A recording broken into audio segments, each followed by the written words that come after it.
So guys, I forgot to show you where our AC technician Mr. Basitji will drill hole for the copper pipe.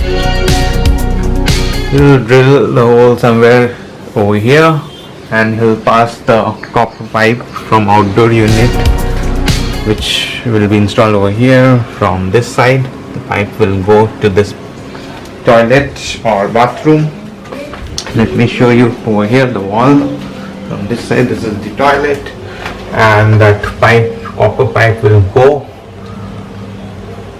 inside this wall after drilling the hole in this wall, and the pipe will come out from here and it will go in the indoor unit.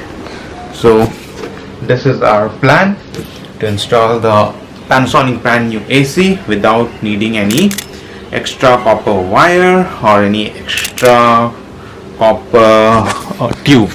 Yeah, so I'll update you guys once the AC technician Basitji arrives in my house.